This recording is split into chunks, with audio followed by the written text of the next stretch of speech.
Esin Akan Tarifleri YouTube kanalım ve mutfağımdan hepinize kucak dolusu selamlar, sevgiler. Bugün sizler için üçü bir arada nefis bir kek tarifim var. 3 ayrı lezzet tek kapta birleşti arkadaşlar. Üstelik hamurlar birbirine karışmadan hem görüntüsü hem de lezzeti şahane bir kek tarifi. Sıradan kek tariflerinden sıkıldıysanız bu tarif tam da size göre diyorum.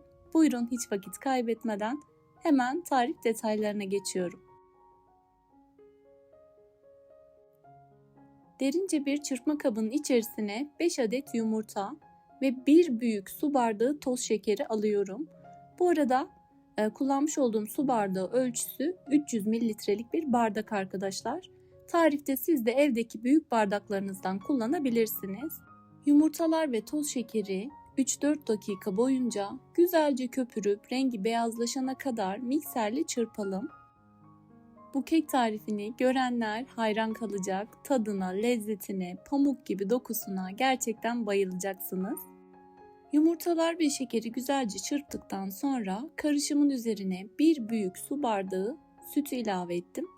Ve yine aynı büyük bardak ile 1 su bardağından 2 parmak eksik sıvı yağ ilave ediyorum. Tel çırpıcı ile güzelce karıştırıyorum. Ölçüleri klasik 200 mililitrelik su bardağıyla yapmak isterseniz yine malzemeleri 1,5 su bardağı kullanırsanız yeterli olacaktır. Sıvı karışımın üzerine 1 su bardağı un, 1 paket vanilya ve 1,5 paket kabartma tozunu ilave ediyorum ve eleyerek karışıma ekliyorum. Burada yine mutlaka kuru malzemeleri eleyerek kullanmanızı tavsiye ederim. Kekinizi daha güzel kabarmasını sağlayacaktır. Tel çırpıcı yardımıyla karışımı güzelce karıştırıyorum. Sonrasında 1 su bardağı daha unu yine eleyerek ilave edeceğim. Toplamda 2 su bardağı un yeterli olacaktır. Tarifte kullanmış olduğum malzemelerin tamamını her zaman olduğu gibi açıklamalar kısmına ekliyorum. Dilerseniz detaylı bir şekilde oradan da bakarak faydalanabilirsiniz. Evet, malzemelerin tamamını homojen bir kıvam alana kadar karıştırdıktan sonra kek harcım hazır. Artık bu muhteşem kekin detaylarına geçebiliriz. Kıvamı görmüş olduğunuz gibi bu şekilde. Hazırlamış olduğum kek harcımı 3 ayrı eşit parçaya bölüyorum. Tek tepside birbirinden farklı 3 lezzet, üstelik hamurları birbirine karışmıyor arkadaşlar. Muhteşem bir kek tarifi. Evet, ayırmış olduğum hamurlardan bir tanesine 1 çay bardağı ince çekilmiş ceviz ve 1 tatlı kaşığı toz tarçın ilave ettim. Karıştırıyorum. Cevizli tarçınlı kısım kekimizin en alt kısmını oluşturacak lezzet. Burada kek hamurlarının yoğunlukları da önemli arkadaşlar. Birbirleriyle aynı yoğunlukta olmalılar. Diğer hamurun içerisine 2 yemek kaşığı kakao ilave ettim ve tekrar karıştırarak tamamlıyorum. Kakaolu hamurumuz da kekimizin en üst katmanını oluşturacak.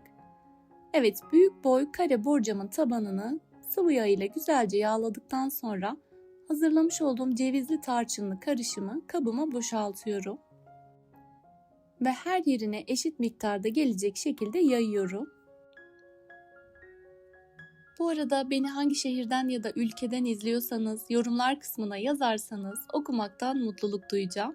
Evet, tarçınlı cevizli kısmın üzerine bol miktarda kakao eledim ve üzerine beyaz hamurumu ince olacak şekilde gezdiriyorum. Beyaz hamur kakaolu kısımları tamamen kapatmalı arkadaşlar. Bu sayede kekimize daha güzel bir desen ortaya çıkacak. Beyaz hamurun üzerine tekrar bol miktarda kakao serptikten sonra üzerine son olarak hazırlamış olduğum kakaolu karışımı boşaltıyorum. Kek hamurlarının birbirine karışmasını önleyen püf noktası bu serptiğimiz kakao arkadaşlar. Kekimiz hazır. Önceden ısıtılmış 175 derece fırında yaklaşık 35-40 dakika kontrollü bir şekilde pişirelim. Kekimiz pişti. İlk sıcaklığı çıkan kekimizi dilimleyerek servis edebiliriz.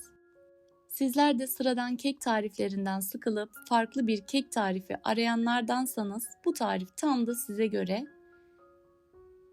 Tarifimi sevdiklerinizle, arkadaşlarınızla paylaşarak daha çok kişiye ulaşmasına katkı sağlayabilirsiniz. Evet, dumanı üstünde kekimiz muhteşem görüntüsüyle servise hazır. Gerçekten hem lezzeti hem de görüntüsü muhteşem bir kek oldu. Umarım sizler de bu tarifimi dener ve beğenirsiniz. Deneyecek olan arkadaşlarımın şimdiden ellerine sağlık. Hemen sizlere detaylıca iç dokusunu, pamuk gibi kıvamını gösteriyor olacağım. Güzel tariflerde buluşabilmek dileğiyle inşallah. Afiyetle kalın, hoşça kalın.